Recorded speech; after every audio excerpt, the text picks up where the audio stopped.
Hello students, in today's video we will be discussing the applications of laser. Actually there are many applications of laser. So I have divided the applications of video in the form of two videos. In two different videos we'll be covering all applications which are in our syllabus. So first of all, let me start with the basic industrial application, that is material processing. So first we'll be discussing the basic model used for material processing. Now material processing can be welding, can be drilling, can be cutting, right? Now lasers are used in material processing because of the following factors. What are these factors? Let us see. Laser can be produced with the help of different active mediums like solid and gases.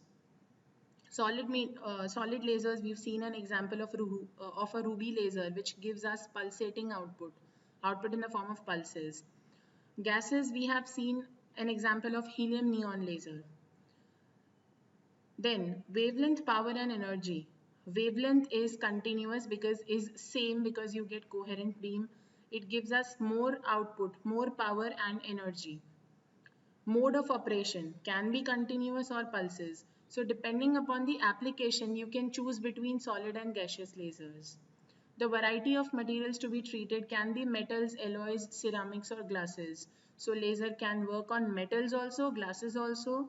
So a wide range of materials on which laser can be used. And the mechanism of thermal processing like heating, melting.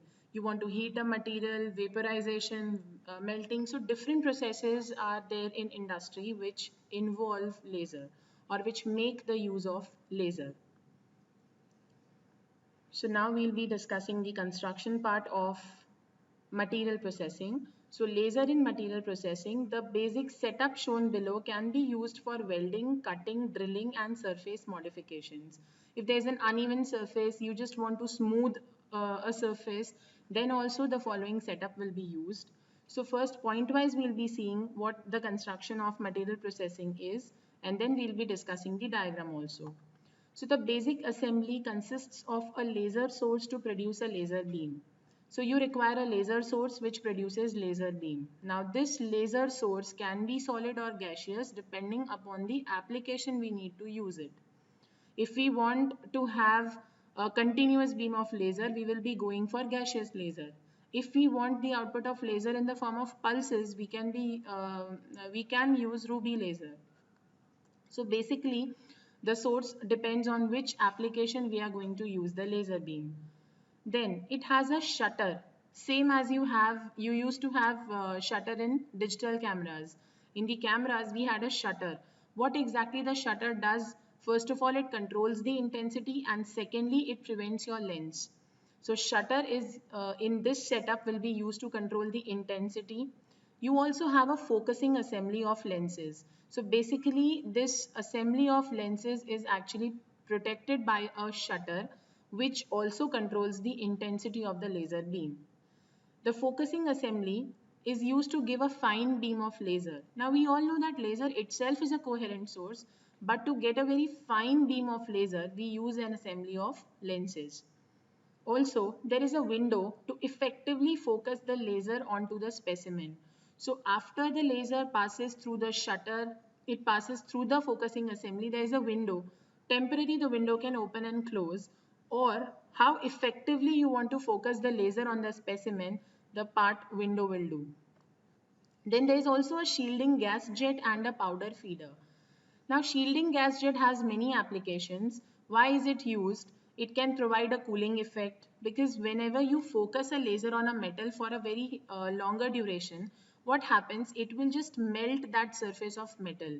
So you need to have a cooling effect also. That is provided by gas jet. Then you have an optical arrangement. You have an assembly of lenses, you have a shutter, you have a window. So if you are focusing in a highly intense laser beam onto a metal surface for a longer duration, because the metal melts, there will be smoke and fumes. This smoke and fumes has to be protected. So that also is done with the help of gas jet. The smoke or the fumes are removed. Even the molten metal is removed or scraped off using the shielding gas jet. It also increases the absorption of energy by specimen, and it favors vaporization so that you get a perfect joint if welding is to be done. Powder feeder is not used in all applications. It is basically used wherein alloying is required.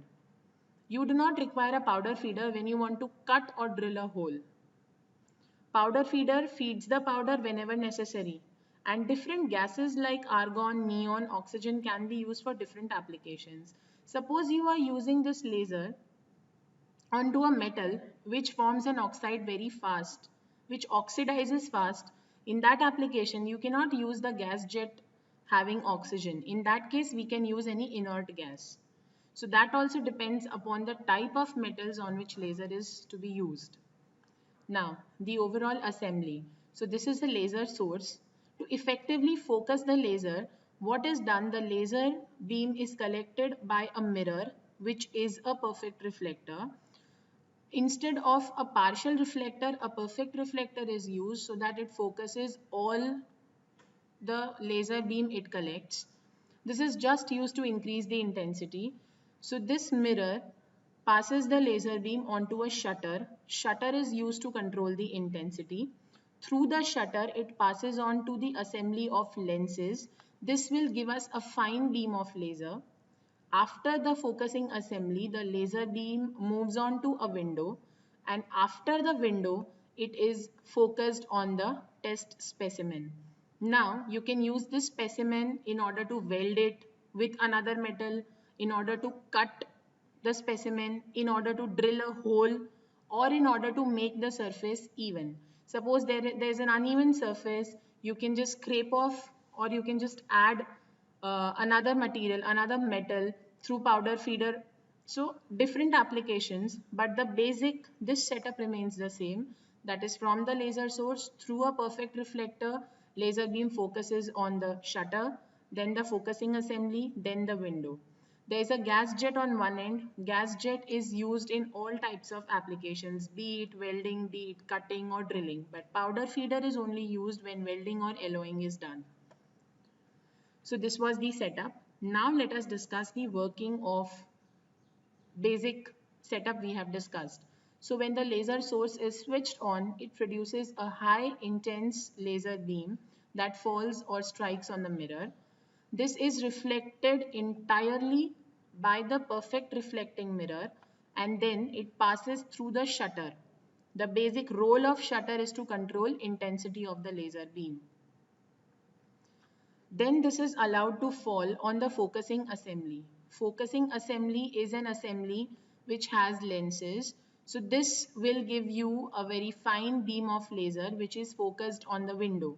Though laser is coherent, we need a fine beam of laser so that a proper focusing is done on the specimen. Through the window, the beam is made to fall on the specimen. Now when the specimen gets exposed to laser, it gets heated up because constantly a very high amount of energy is being focused on a very small area. It is intense, it is coherent, you have converted it into a fine beam, and for a certain duration, if it constantly focuses on the metal, definitely the metal surface is going to get heated up. So this will give rise to smoke and fumes. Also the specimen gets melted, so it needs to be cooled down. Only that portion of the metal will melt where the laser is concentrated. The entire will not melt in a very short time. So with the help of gas jet, these fumes and smoke are removed so that the optical assembly is not damaged, and also the molten portion of the metal is solidified. The laser beam is made to continuously focus on the specimen, due to which the material can be cut, it can be welded, or it can be drilled. Powder feeder is used to spray powder for alloying or used in welding. If you need to have a joint between two metals, that is what welding does. In that case, powder feeder is used as a joint between the two metals. Or in case there is a groove, there is a hole in a metal, you want to fill that hole. So what is done is, laser is focused on that hole, and powder is supplied through the powder feeder. So slowly you can fill up the hole in the metal. So that can also be a function of powder feeder. So this was the basic setup of laser in material processing. Now we'll move on to the next application, which is laser welding. So it is a part of material processing only, but compared to the generalized method, we will be discussing only the welding portion. Now here, I have not shown the entire assembly again, only the part after the window. So after this window, whatever laser beam focuses on the window is received by the window, that will be converted into a fine beam through the window and it focuses on the specimen. So just see in the diagram, there are two metals which need to be welded. This is the point wherein the welding is to be done. So what is done is the laser from the laser source has passed on through the shutter, the focusing assembly and the window. So this will receive the constant heat. So this portion of the metal is going to weld. This will not weld the entire metal. It will only melt the surface of the metal so that the two metals can join together. The laser beam from the window is focused onto the spot which is to be welded.